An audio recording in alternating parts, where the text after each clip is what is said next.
from VJTI. As they say, Jaisa Ann Vaisa Man. Let us hear and learn how to attain good health through naturopathy. We welcome you, Dr. Arun Jogdev. Thank you. Thank you, Minnie. As the talk will be in process, those who have any questions, request you to kindly write them in the chat and request Falguni to kindly make a note of it and update Dr. Arun after the session is over. Request Dr. Arun to please unmute yourself. Yeah.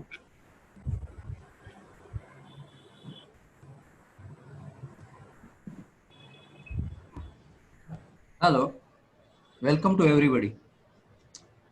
मैं पहले तो inner wheel club of Mulund इनका बहुत ही आभारी हूँ। अध्यक्ष Rita Thakkar, secretary Harsha Javeri, Falguni Sheth, इन्होंने काफ़ी मेहनत ली है मेरे लेक्चर के लिए। बाद में कौस्तुभ सालवी जो मेरे बहुत पुराने फ्रेंड है, अभी तो फ्रेंड नहीं कह सकता क्योंकि एज में काफ़ी डिफरेंस है, मगर वो है, तो उनका भी मैं आभारी हूँ।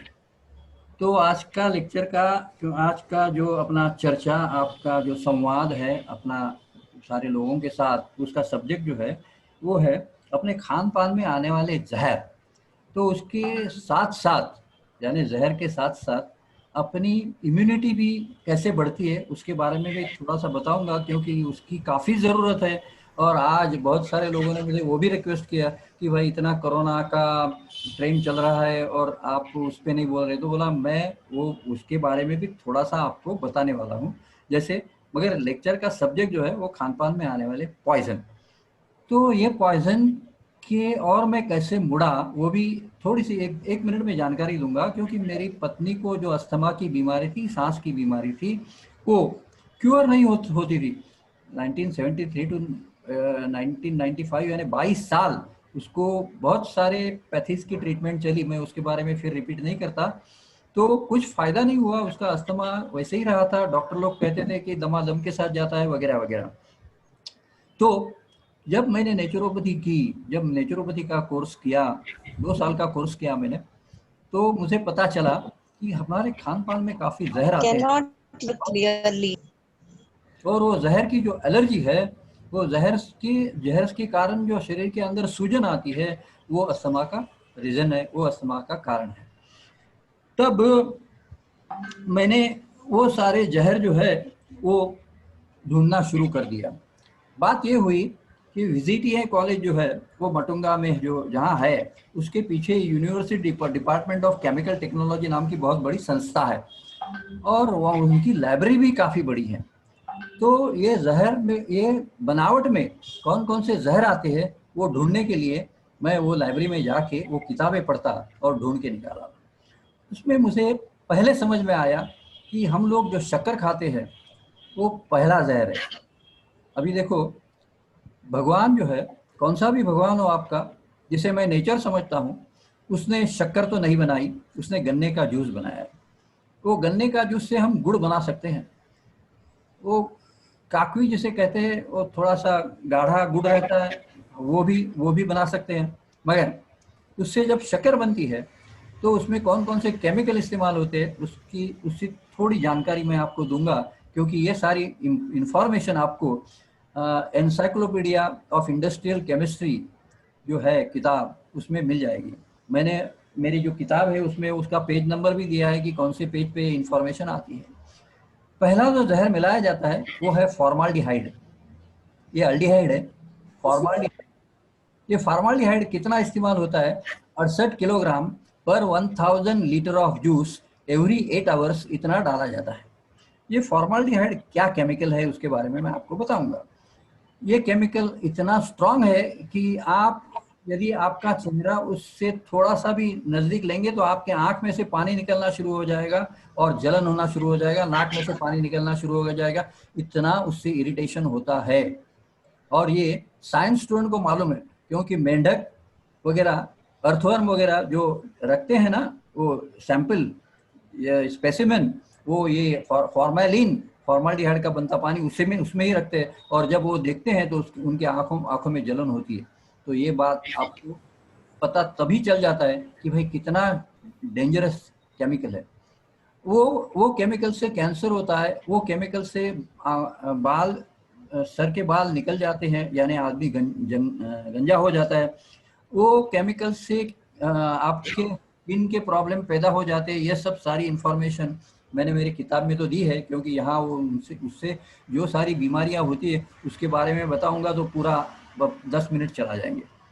तो ये सारी बीमारियाँ वो फॉर्मल्डिहाइड जो है उससे होती है, और वो फॉर्मल्डिहाइड इस्तेमाल किया जाता है। ये पहला जहर हुआ। नंबर 2, दूसरा जहर है जो इस्तेमाल किया जाता है शक्कर बनाने में, वो है फास्फोरस पेंटॉक्साइड। केमिस्ट्री में P2O5 कहते हैं उसको, मगर केमिस्ट्री में ज़्यादा नहीं बताऊंगा। तो वो जहर क्या है? ये जहर है चूहे मारने की दवा है। तो वियतनाम में अमेरिका ने जब वियतनामी अंदर जाते थे ज़मीन के अंदर, तो उनको भगाने के लिए इसका इस्तेमाल किया, ये फास्फोरस पेंटॉक्साइड का।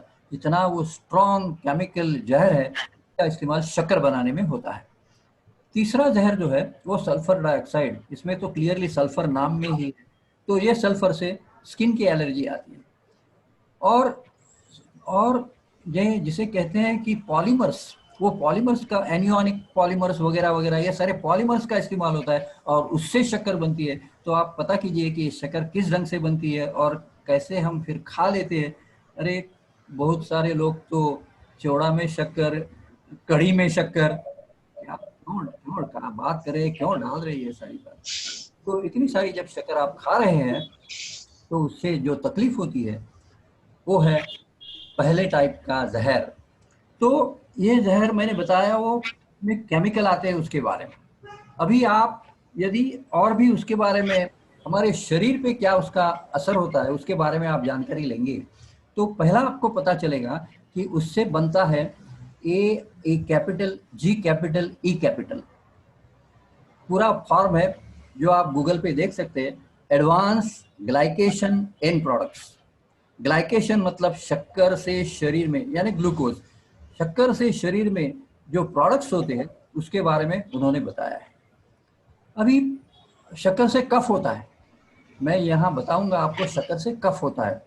तो आप शायद बोलेंगे भाई कैसे कफ होता है। देखिए, जब मैं बात कर रहा हूँ तो एक बात आप सोच लीजिए कि कौन सा भी ऑपरेशन हो, कौन सा भी ऑपरेशन हो, तो डॉक्टर लोग पहले आपकी शक्कर जांच करते हैं। कबूल, नंबर 1। नंबर 2, यदि शक्कर ज़्यादा हो, यानी कुछ लिमिट है, वो लिमिट से ज़्यादा हो तो डॉक्टर लोग ऑपरेशन नहीं करते। वो बोलते हैं शक्कर हम डाउन करेंगे, बाद में ऑपरेशन करेंगे। तो आपको ये जानने की ज़रूरत है कि भाई शक्कर का और ऑपरेशन का क्या ताल्लुक है, क्या ताल्लुक है ऑपरेशन का।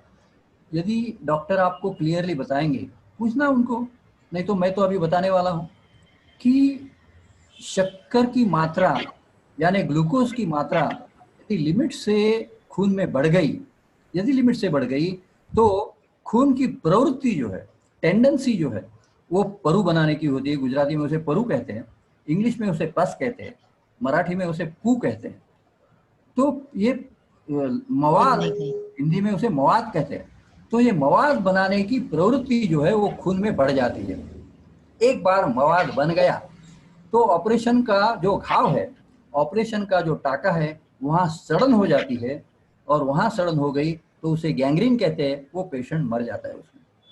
तो ये बात का पता डॉक्टर को भी चलता है। तो सवाल ये हुआ कि डॉक्टर लोग बताते क्यों नहीं। अभी वो तो मुझे पता नहीं, वो बहुत डिफिकल्ट है, क्योंकि शायद उनके कोर्स में ये नहीं होगा कि भाई शक्कर से मवाद कैसे बनता है, तो वो नहीं बताते उसके बारे में। तो ये ज़रूरी है डॉक्टर लोगों ने बताने की कि भाई शक्कर से मवाद कैसे होता है।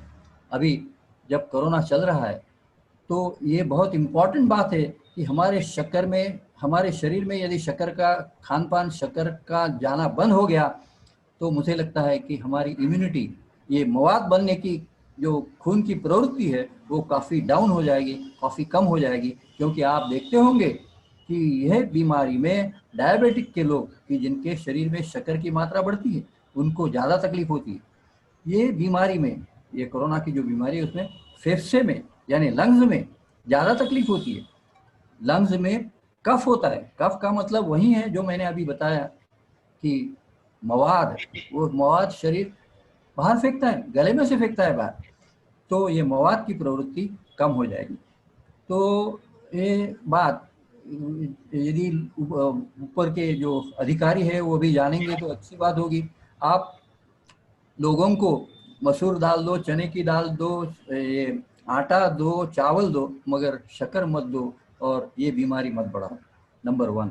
नंबर 2, दूसरा जहर जो मैंने घर में बंद कर दिया है और आज के भाषण में उसके बारे में भी जो बता रहा हूँ, वो दूसरा जहर है, वो है रिफाइंड ऑयल।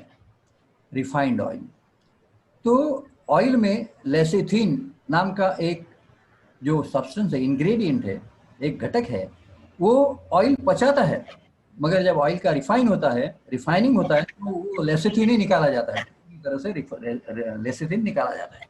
जब लेसिथिन निकल गया तो वो ऑयल क्या हजम होगा? वो ऑयल हजम नहीं होता। और हमारे टीवी पे या तो और बहुत सारी जगह पे रिफाइनिंग ऑयल, उसकी जाहिरात, उसकी एडवर्टीजमेंट बहुत आ जाती है। तो अभी मैं शॉर्ट में बताऊंगा आपको, और बाद में यहाँ लड़का ही बैठा है, वो ऑयल में स्पेशलिस्ट है, उसकी डिग्री MSc ऑयल टेक्नोलॉजी में है, तो वो यहाँ 2-3-5 मिनट में आपको वो ऑयलिंग प्रोसीजर बताएगा। तो मैं शॉर्ट में बताऊंगा आपको। उसमें हेक्सेन नाम का एक केमिकल, पेट्रोकेमिकल इस्तेमाल किया जाता है तेल में। क्यों? क्योंकि ऑयल को डाइल्यूट किया जाता है, ढीला किया जाता है। और भी ढीला करने के लिए उसमें गैसोलीन यानी जिस पे कार चलती है, जिस पे स्कूटर चलते हैं, मोटरसाइकिल चलती है, यानी पेट्रोल, वो भी डाला जाता है, तो ऑयल, तेल और भी ढीला हो जाता है। देखो ऑयल को किस तरह से बर्बाद किया जाता है। बाद में उसमें कलर निकालने के लिए कॉस्टिक सोडा का इस्तेमाल किया जाता है, उसको नाम है कॉस्टिक वॉश, नाम ही है उसका कॉस्टिक वॉश। तो कॉस्टिक सोडा से धोते हैं तेल को। अभी कॉस्टिक सोडा यदि आपके शरीर में गया तो पहली बात तो ये होगी कि गले की पूरी तरह से जलन होगी। इसीलिए वो कॉस्टिक सोडा निकालने के लिए उसको एसिड अर्थ ट्रीटमेंट, नाम ही है एसिड अर्थ ट्रीटमेंट, यानी हाइड्रोक्लोरिक एसिड से धोआ जाता है। तो उनको ऐसे लगता है कि जैसे उन्होंने स्कूल में पढ़ लिया कि भाई NaOH + HCl = NaCl + H2O, उनको ऐसे लगता है कि चलो कॉस्टिक सोडा निकल गया, मगर वो निकलता नहीं है। क्योंकि मैंने जब केमिस्ट्री आगे पढ़ी तो वहाँ एक है टॉपिक जिसे कहते हैं इंडस्ट्रियल लीकेज। तो वो इंडस्ट्रियल लीकेज में उनका इंग्रेडिएंट तो हाइड्रोक्लोरिक एसिड तो रहेगा, नहीं तो कॉस्टिक सोडा तो रहेगा।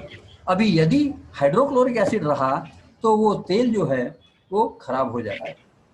इसीलिए उसमें बाद में 52 किलोग्राम्स पर 100 लीटर ऑफ ऑयल इतना कॉस्टिक सोडा ऐड किया जाता है।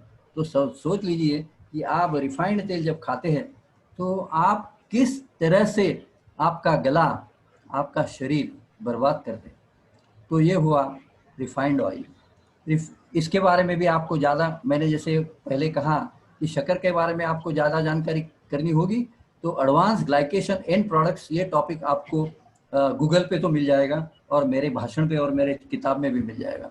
वैसे ही ये तेल के बारे में आपको ज़्यादा जानकारी लेनी होगी तो ALE, capital A, capital L, capital E, उसका एक जो टॉपिक है वो आप गूगल पे देख सकते हैं। उसका नाम पूरा है एडवांस लिपोक्सिडेशन, लिपो यानी तेल, घी, चर्बी जो इस ढंग से बनती है, वो एडवांस लिपोक्सिडेशन एंड प्रोडक्ट्स, तो उसके बारे में भी आपको वहाँ जानकारी मिल जाएगी।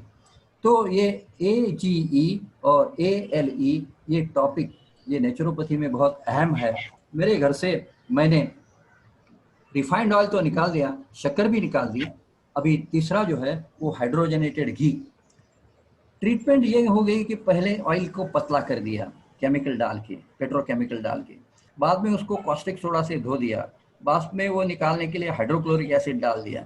ये सारे केमिकल रिएक्शन हो जाने के बाद उसमें से हाइड्रोजन गैस पास किया जाता है। मगर अभी ये गैस है तो गैस तो पूरा निकल जाएगा तेल में से, इसीलिए वो गैस तेल में एब्सॉर्ब हो, इसीलिए निकेल फॉर्मेट ये नाम का एक कैटलिस्ट तेल में इस्तेमाल किया जाता है।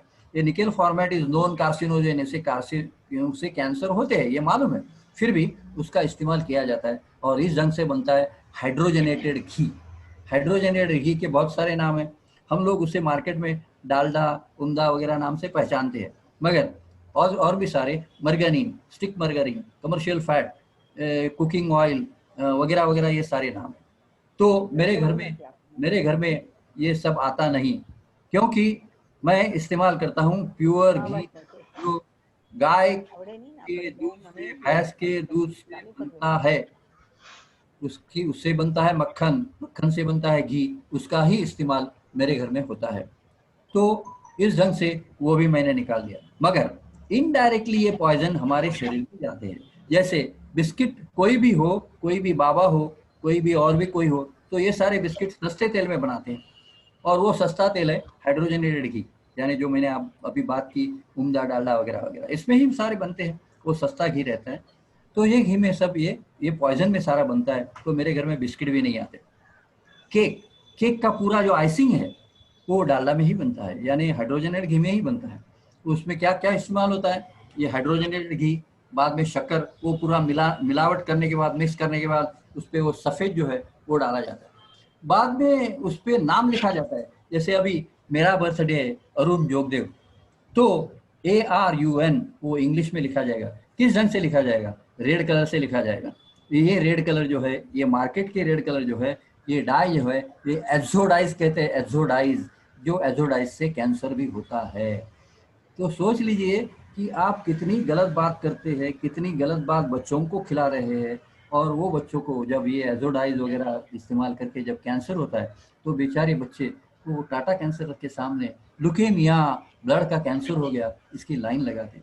और हमारे उनके माता पिता उनको डेली फिर बिस्किट खिलाते, केक खिलाते, क्या चल रहा है पता नहीं चलता। मैं एक बार ट्रैवल कर रहा था, एक बस में से ट्रैवल कर रहा था पुणे के लिए, तो एक लड़का था, उसके नाक में से कफ निकल रहा था, गले में से कफ निकल रहा था, और उसकी मम्मी वो रोता था, इसीलिए वो बिक्की बिक्की बिक्की करके बिस्किट खिला रही थी। मुझे तो ऐसा लगा कि यहाँ से जाके वो मम्मी को सिखा दूँ, मगर क्या बात है, देखो किस ढंग से हम बच्चों को भी बड़ा करते हैं, बच्चों को भी, यानी रेयरिंग ऑफ चिल्ड्रेन। तो ये बातें हो गई कि आपने शक्कर कैसे बनाते उसके बारे में, वो पहला जहर। बाद में रिफाइंड ऑयल, ये दूसरा जहर मेरे घर से निकल गया। बाद में डालडा, जैसे मैंने बताया, हाइड्रोजनेटेड घी, वो भी निकल गया। ये हाइड्रोजनेटेड घी के बारे में मैं बहुत इंटरेस्टिंग एक बात बताऊंगा आपको। हाइड्रोजनेटेड घी के बारे में बहुत इंटरेस्टिंग बात बताऊंगा आपको। मेरे यहाँ एक पेशेंट आई थी, क्योंकि ये एग्जाम्पल आपको देना मुझे अहम लग रहा है, कि वो अहमदाबाद से आई थी, और वो स्वामी नारायण मंदिर में कुछ सेवा वगैरह दे रही थी। मुझे लगा, ऐसे लगा कि भाई स्वामी नारायण मंदिर में ये महिला सेवा दे रही है, तो उसका खाना पीना बहुत अच्छा होगा। तो उसका हस्बैंड भी आया था मेरे साथ। वो महिला की कंप्लेंट थी कि उसके योनि मार्ग से पिंग पोंग जितने बॉल, ब्लैक बॉल निकल रहे थे, और वो लगभग 3 साल से निकल रहे थे। एलोपैथी का पूरा ट्रीटमेंट हो गया। तो डॉक्टर लोगों ने उसको कहा कि भाई हमको कुछ समझ में नहीं आ रहा है कि आपके योनि मार्ग से ये इतने बड़े बड़े बॉल डेली क्यों निकल रहे हैं, तो हमको ऑपरेशन करना पड़ेगा और देखना पड़ेगा कि अंदर क्या है। तो जो जब मेरे पास आई, तो हमेशा तो नेचुरोपैथी में पहले उसके खान पान के बारे में डिटेल पूछता हूँ कि खान पान में कितने पॉइजन जाते हैं, कितनी गलत बातें जाती हैं। यानी बाकी बातें तो छोड़ दो, सिगरेट बीड़ी वो तो छोड़ दो, वो तो पॉइजन है ही, मगर खान पान में जो पॉइजन जाते हैं उसके बारे में भी मैं इंक्वायरी करता हूँ। तब वो महिला ने कहा, नहीं मेरा खाना तो बहुत अच्छा है, जो मंदिर में बनता है वहीं खाती हूँ वगैरह वगैरह।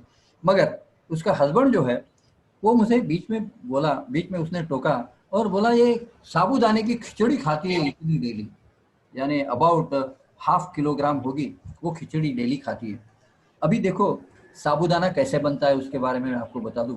तो साबूदाना जो बनता है, वो सैगो ट्रीज रहते हैं, उसका पल्प निकालते हैं। सैगो ट्रीज, वो पेड़ होता है सैगो का, सैगो ट्रीज का पल्प निकालते हैं, और वो पल्प जो है उसके ग्रैन्यूल, छोटे छोटे ग्रैन्यूल बनाते हैं। आपको पता होगा कि यदि आपको चने की दाल का बूंदी बनाना हो, तो वो तेल में डालना पड़ता है, तभी उसके बूंदी बनते, पानी में डालेंगे तो नहीं बनेंगे। तो वो जो ट्रे रहता है जिसमें वो साबूदाने के अभी छोटे छोटे ग्रैन्यूल बनाने हैं, वो तेल को चर्बी लगाते हैं, और बाद में उसमें वो सैगो ट्री का जो पल्प है वो डाला जाता है, तो उससे दाने बनते हैं। तो अभी ये जो ट्रे को जो चर्बी लगाई, वो चर्बी, वो तो सस्ते की चर्बी रहती है। चाइना से जो इंपोर्ट होता है, वहाँ जो प्राणी है याक, उसकी चर्बी लगाते हैं। सोच लीजिए आप उपवास करते हैं यानी क्या करते हैं। बाद में साउथ इंडिया यानी अफ्रीका से या साउथ अमेरिका से जो ये साबूदाना इंपोर्ट होता है उसमें सुअर की चर्बी लगाते हैं ट्रे को, और हमारे यहाँ पता नहीं और कौन सी चर्बी लगाते। तो इतनी सारी चर्बी डेली, 1/2 kg चर्बी जो शरीर में जा रही थी वो शरीर रखता नहीं है, वो शरीर बाहर फेंक देता है। किस ढंग से फेंकता था? तो ये ग्रैन्यूल, ये बड़े बड़े गोले जो बनाता था वो योनि मार्ग से बना के फेंकता था। तो मैंने उसको बोला, वो महिला को बोला कि पहले ये काम कर कि ये जहर जो शरीर में जा रहा है ये बंद कर दे, तेरा खिचड़ी का खाना बंद कर दे और ऑर्डिनरी जो खाना है वो खाना शुरू कर दे। बात ये बनी कि 3 या 4 दिन हुए होंगे, चौथे या 5वें दिन उसका हस्बैंड एक बड़ा बुके लेके आया मेरे घर और मेरे सामने रखा और बोला कि 3 साल में जो बात नहीं हुई वो सिर्फ 4 दिन में बनी है। उसका वो ब्लैक बॉल जो बनते थे योनि मार्ग से वो गिरना बंद हो गया। सोच लीजिए कि आपके शरीर में जब जहर जाता है तो उससे क्या हो सकता है। तो अभी मैं मेरे लड़के को थोड़ा सा आपको ये बताने के लिए बोलूँगा कि भाई ये तेल जो है और हाइड्रोजनेटेड घी है वो किस ढंग से बनता है, उसके बारे में वो आपको थोड़ी सी जानकारी देगा, क्योंकि वो इसमें पूरा एक्सपर्ट है। उसकी डिग्री है M.Tech यानी पोस्ट ग्रेजुएट डिग्री उसमें है। तो जरा सुन लीजिए वो भी कैसे बनता है।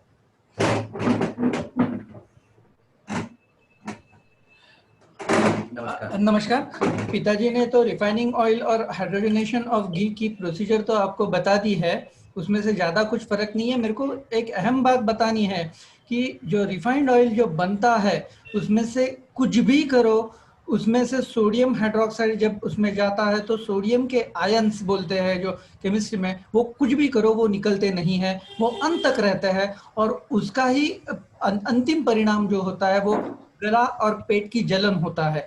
वैसे ही जब हाइड्रोजनेशन ऑफ घी होता है जो उसमें निकेल फॉर्मेट का इस्तेमाल होता है तो वो निकेल के अंश भी वो अंतिम हाइड्रोजनेटेड ऑयल तक रहते हैं और वो अप टू 5 से 10 ppm तक रहते हैं, उसको कोई प्रोसेस निकाल नहीं सकती।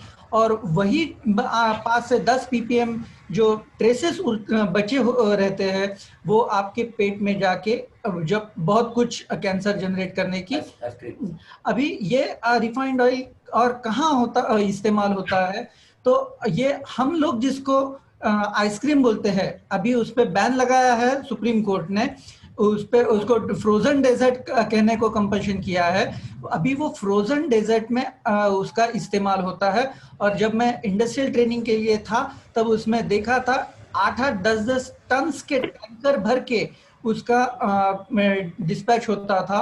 तो ये हाइड्रोजनेटेड घी अगर अब फ्रोजन डेजर्ट में गया है और अगर आपके बच्चे आप और खा रहे हैं मजे से, तो ये हाइड्रोजनेटेड घी आपके शरीर पे बुरा असर तो करने ही वाला है, उससे कैंसर तो होने ही वाला है।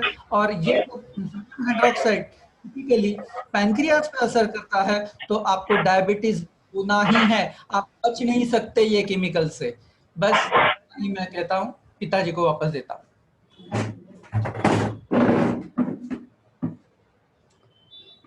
हेलो। तो मेरे लड़के ने उसके अथॉरिटी से आपको बताया कि भाई ये सारे केमिकल कैसे बनते हैं। अभी थोड़ी सी बात आगे, ये हाइड्रोजनेटेड घी जो है यानी डालडा, रिफाइंड ऑयल, ये सब, इससे क्लियरली किताब में बताया गया है कि पैंक्रियाज के बीटा सेल जल जाते हैं। ये गवर्नमेंट का पब्लिकेशन भी है, गवर्नमेंट का पब्लिकेशन है और मैं उसका रेफरेंस भी लेके आया हूँ। तो उसका रेफरेंस में अभी आपको बताता हूँ कि ये कहाँ बनाया है, किस ढंग से बनाया है और कैसे इस्तेमाल भी होता है। तो देखिए,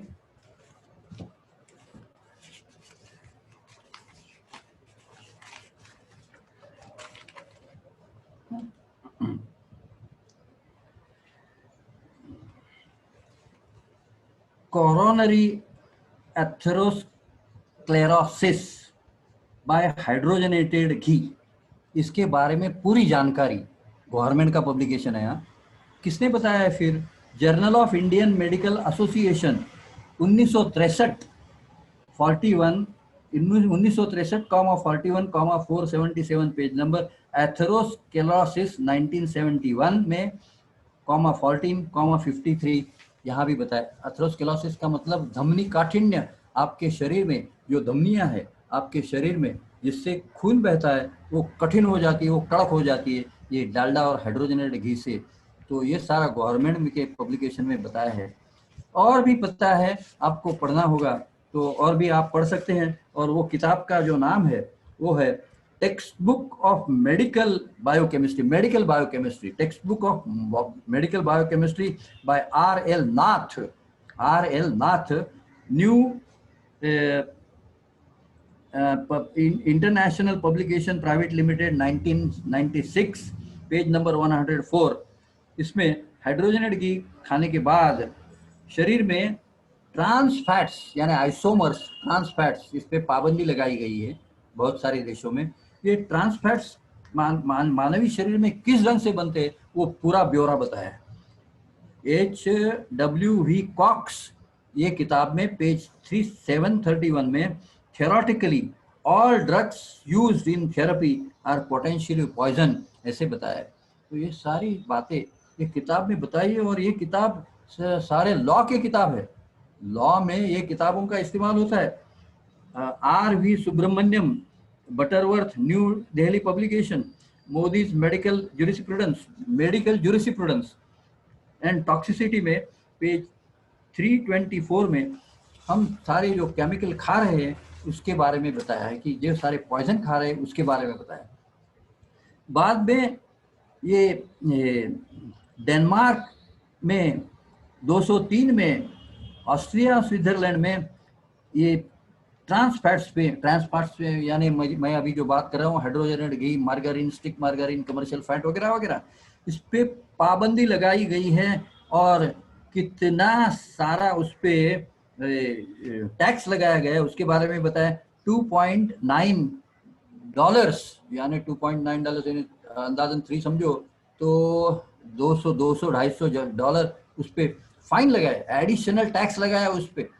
तो इतना सारा ये सारे देश क्यों कर रहे हैं? क्योंकि उनको पहले से ही पता चल गया है कि भाई ये कितने जहर है, कितने पॉइजन। तो खान पान में से ये जब पॉइजन जाएंगे तो आपकी इम्यूनिटी तो यूं ही कम हो जाएगी। इम्यूनिटी, आप क्या लड़ेंगे रोग से? आप लड़ नहीं सकते इनसे जब डाउन हो गया। तो अभी मेरे घर में हम 3 जन हैं, उसमें मेरी पत्नी जिसका वजन कम है, मैं नेचुरोपैथी वाला हूँ। तो हम लोग कोरोना से नहीं डरते। क्यों नहीं डरते? क्योंकि आप मुंह को पट्टी लगा दे।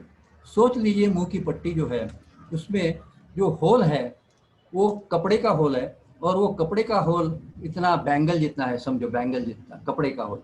और वायरस क्या है? तो वायरस ये सोई जितना है, तो वो होल में से तो आराम से जा सकता है भाई। तो मुंह को पट्टी लगाने से वैसे तो कुछ फायदा होगा नहीं। आपको साइंटिफिक लैंग्वेज में बताना होगा तो माइक्रॉन्स ये लेंथ है।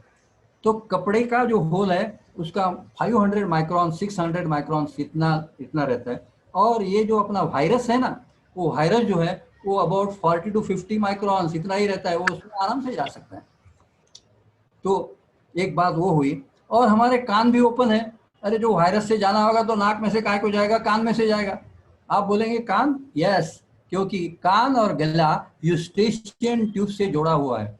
तो वो वायरस क्या देखेगा क्या कैसे जाना? वो तो आराम से यूस्टेशियन ट्यूब में से घुस के गले में चला जाएगा।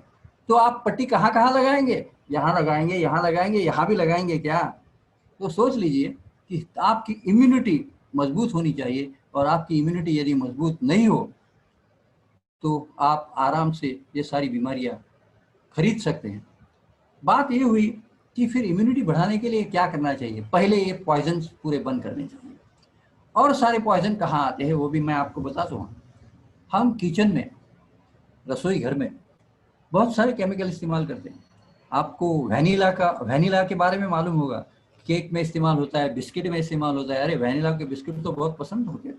वो लड़के लोग शादी में जाके 3-3, 4-4 कप वैनिला का आइसक्रीम लेके आते हैं। तो अभी देखिए ये किताब जो है ये फॉरेन की किताब है, द केमिस्ट्री ऑफ फ्रेग्रेंस ये नाम है इसका। और इसका जो ऑथर है उसका नाम है पाइबस। ये किताब कहाँ से आई है? RSC royal society of chemistry London से ये किताब आई है। ये किताब में पेज नंबर 43, पेज नंबर 43, इस पे क्या लिखा है देखो, इस पे लिखा है, मैंने रेड अंडरलाइन किया है, वो रेड अंडरलाइन में इसमें लिखा है कि synthetic vanilla is prepared from coal tar. Coal tar का मतलब डामर, डामर रोड पे जो इस्तेमाल होता है वो डामर से आपका वेनिला बन रहा है।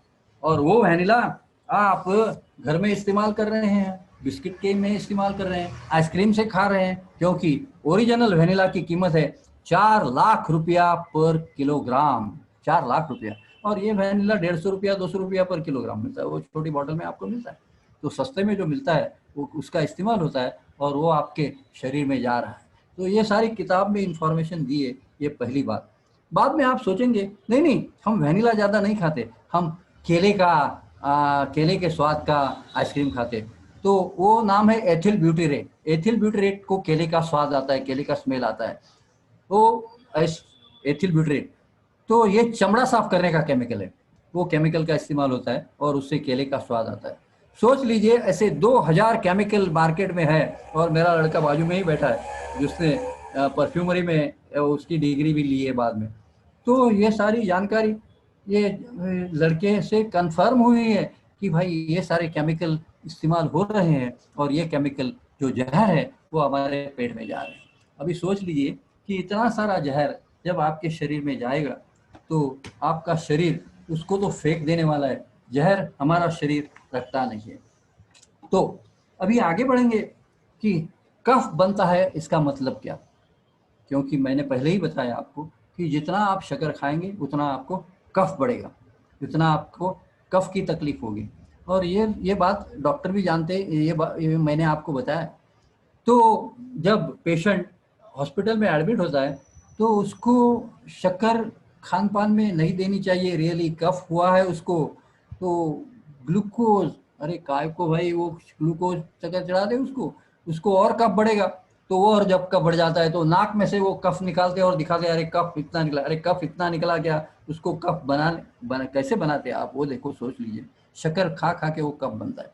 तो शक्कर खाने के बाद आप शरीर में अभी देखिए, अभी थोड़ा सा साइंस यहाँ आएगा तो वो साइंस जरा समझ लीजिए। पहले शरीर में बनता है ग्लायोक्सॉल, स्पेलिंग है GLYOXAL, क्योंकि मैं स्पेलिंग इसलिए बता रहा हूँ कि आप यदि गूगल पे जाएंगे और ये ग्लायोक्सॉल के बारे में इंफॉर्मेशन पूछेंगे तो आपको पता चलना चाहिए कि भाई ये जो जोगदेव बता रहा है वो सच इंफॉर्मेशन है। तो ये ग्लायोक्सॉल जो है केमिकल जो है वो शरीर में शक्कर से पहले बनता है, ये शक्कर से पहले बनता है। ग्लायोक्सॉल एक बार बना तो ये पूरा आपका लंग्स जो है, फेफड़ा जो है उसको पूरा डिस्टर्ब कर देता है, पूरी वाट लगाता है उसकी। बाद में डेंजरस फॉर सेल्स, यानी आपके जो शरीर में कोश है, शरीर में पेशी है, उसके लिए भी वो डेंजरस है। And concentration in sugar blood rises HB, यानी हीमोग्लोबिन में ये जो है ग्लायोक्सॉल वो जाता रहता है, और इसका पता आपको रिपोर्ट HbA1c से मिलता है। यानी वो HbA1c का रिपोर्ट निकालते तो उसमें आपको पता चलेगा कि ये शक्कर उसमें भी घुस जाती है, हीमोग्लोबिन में भी घुस जाती है। जब हीमोग्लोबिन में शक्कर घुस गई तो वो आदमी चल नहीं सकता, उसको सांस में तकलीफ होती है, उसको यानी चलने के बाद वो सांस इतनी हाँ फूलती है उसकी सांस। तो HbA1c राइजेस रैपिडली, यानी फटाफट HbA1c उसका बढ़ जाता है। हीमोग्लोबिन इतना डिस्टर्ब हो जाता है शक्कर के खान पान से। मतलब ये शक्कर का जो खान पान है, ग्लूकोज का शरीर में जो बनना है वो लिमिट में ही होना चाहिए, यदि लिमिट से बढ़ जाएगा तो प्रॉब्लम पैदा हो जाते हैं। इसके बारे में भी मैं एक इंटरेस्टिंग दाखला आपको दे दूं। मेरे यहाँ एक पेशेंट आया था, जो पेशेंट बड़ौदा से आया था, वो नाम तो नहीं बताऊंगा, तो उसके कान में से मवाद निकल रहा था, कान में से मवाद निकल रहा था। अभी मैंने बात की कि मवाद निकलता है का मतलब क्या, तो उसके शरीर में परु बन रहा था, पस बन रहा था। तो पहले तो वो डॉक्टर के पास गया, ENT स्पेशलिस्ट के पास गया, तो ENT स्पेशलिस्ट ने एक्सरे किया आगे से, ऊपर से, साइड से, नीचे से वगैरह एक्सरे वगैरह सब निकाला और बोला कि भाई आपके कान की हड्डी जो है वो सड़ रही है, तो आपको तुरंत कल ही कल ऑपरेशन करना पड़ेगा। ऑपरेशन नहीं करेंगे तो सड़न और बढ़ जाएगी और ब्रेन तक जा सकती है, तकलीफ आगे हो सकती है, पैरालिसिस वगैरह हो सकता है। तो वो तो डर गया। तो उसने कहा कि भाई आपने जो ओपिनियन दिया है मैं सेकंड ओपिनियन लेता हूँ। तो वो मैं मुझे जानता था, यानी उसकी कुछ घर वालों को मैंने क्योर किया था नेचुरोपैथी से, तो वो मेरे पास आ गया। मैंने उसको कहा कि भाई तू पहले तेरे शरीर में जो शक्कर है उसकी जरा जानकारी कर रही, उसकी रिपोर्ट लेके आया। वो बोला कि भाई मैं तो डायबिटिक नहीं हूँ। बोला डायबिटिक का सवाल अलग है, तेरी शुगर शरीर में जो है वो 100 से भी ज़्यादा होगी तो तुझे तकलीफ क्या होगी वो मैं बताऊंगा। तो वो शुगर का रिपोर्ट लेके आया, शुगर निकली 105, 100 से ज़्यादा निकली। तो मैंने कहा कि भाई ये शुगर की लेवल जब तक 90, 85, 90, 85, 80 तक नहीं आती नीचे, तब तक ये कान का मवाद निकलने वाला नहीं है, बंद होने वाला नहीं है, वो चलता ही रहेगा। तू कुछ भी ट्रीटमेंट कर, ऑपरेशन कर, दूसरा ऑपरेशन, तीसरा ऑपरेशन, कुछ भी कर। तो उसने बताया मुझे कि भाई ट्रीटमेंट क्या इसके लिए, नेचुरोपैथी में ट्रीटमेंट क्या। तो मैंने कहा कि शक्कर कैसे बनती है उसकी जानकारी पहले ले ले, शरीर में ग्लूकोज कैसे बनता है उसकी जानकारी ले ले। देखिए अभी मैं थोड़ी सी यहाँ क्रिकेट की बात कर रहा हूँ। यदि रन्स बढ़ाने होंगे तो कोई भी बैट्समैन बाउंड्री लगाता है, सिक्सर लगाता है, तो फटाफट फटाफट फटाफट रन्स बढ़ जाते हैं। मगर वो यदि सिंगल लेगा तो रन्स उतने बढ़ते नहीं है। वैसे ही हम जब चाय में से शक्कर, चौड़े में से शक्कर, कढ़ी बनाई उसमें शक्कर, दाल में शक्कर, ये सारी शक्कर जब इस्तेमाल कर रहे हैं दिन में, तो उससे बाउंड्री और सिक्सर लगते हैं और शक्कर फटाफट फटाफट फटाफट बढ़ जाती है। नंबर 2, जितना आप बॉइल्ड, जितना आप ये यानी पका हुआ खाना खाते हैं उससे भी शक्कर आराम से बनती है, आसानी से बनती है। मगर आप जितना रॉ डाइट खाएंगे उतनी शक्कर बनाना शरीर के लिए मुश्किल हो जाता है, शरीर शक्कर बनाने में असफल रहता है। तो मैंने उसको बताया कि भाई तुझे रॉ डाइट और थोड़ा सा बेक डाइट यानी रोटी भाखरी वगैरह खाना पड़ेगा। बोला मैं रोटी तो जरूर खाऊंगा मगर किसके साथ खाऊंगा, आप बता रहे हैं कि भाई पका हुआ यानी बॉईल किया हुआ नहीं खाना है। अरे मैं बोला कि भाई चटनी इतनी वैरायटी की है कि तू आराम से रोटी खा सकता है, आराम से भाकरी खा सकता है। बोला कौन सी चटनी? बोला टमाटर की चटनी बनाओ, टमाटर कच्चे हैं उसकी चटनी बनाओ, हरे टमाटर की चटनी बनाओ, कोकम की चटनी बनाओ, कोकम भी कच्चा रहता है उसको पकाया नहीं जाता है, बाद में आंवले की चटनी बनाओ, बाद में और शिमला मिर्ची वगैरह वगैरह सब मिक्स करके उसकी चटनी बनाओ, ये कच्ची चटनी वगैरह जो होती है उसकी चटनी बनाओ, कोथमीर और धनिया, उसकी धनिया और कड़ी पत्ता उसकी चटनी तो बहुत सुंदर ही बनती है, तो ये चटनी बनाओ, थोड़ा सा तीखा उसमें डाल सकता है तो नेचुरोपैथी में थोड़ा सा तीखा तो चलेगा। उसने बोला अरे इतने सारे जब कच्चे मेरे लिए खान पान के लिए है तो मैं आराम से कर सकता हूँ। तो उसने 18 दिन 18 डेज ये काम किया। 18 दिन के बाद उसके कान का मवाद बंद हो गया। कान का मवाद बंद हो जाने के बाद वो जरा कॉलर टाइट करके वो फिर डॉक्टर के पास गया, ENT स्पेशलिस्ट के पास गया और उसको बोला कि देखो मेरे कान का मवाद बंद हो गया। वो बोला कान का मवाद तो बंद हो गया होगा मगर अंदर सड़न चालू होगी तो तेरे को ऑपरेशन तो करना ही पड़ेगा। तो बात ये हुई कि लगभग 11-12 साल के बाद मेरा जब बोरीवली में लेक्चर हुआ है, ये लेक्चर यूट्यूब पे है, यूट्यूब पे पहला ही मेरा लेक्चर है। तो वो लेक्चर के समय कौन सा रोटरी क्लब ने अरेंज किया था। रोटरी क्लब का मैं बहुत आभारी हूँ। तो रोटरी क्लब ने वो लेक्चर अरेंज किया था और वो लेक्चर में वो पेशेंट आया था बड़ौदा से। तो वो पेशेंट जब आया था तो मैंने वो पेशेंट को खड़ा किया, वो आपको दिखाई देगा उसमें, और बोला क्या भाई 12 साल में आपके ब्रेन को कुछ तकलीफ हुई है क्या? तो वो बोला मेरा ब्रेन बहुत अच्छा है, मेरे कान से फिर कभी मवाद आया नहीं क्योंकि मैंने शक्कर मेरे ज़िंदगी से हटा दी है, मेरे ज़िंदगी से हटा दी है। सोच लीजिए आप कि इसमें मवाद कैसे बनता है, जो बात मैंने पहले की इससे मवाद किस ढंग से बनता है। अभी इससे जो मवाद बनता है उसके बारे में मैंने अभी जो बात की वो ग्लायोक्साल के बारे में बात की। तो ये ग्लायोक्साल का कलर कैसे होता है देख लीजिए।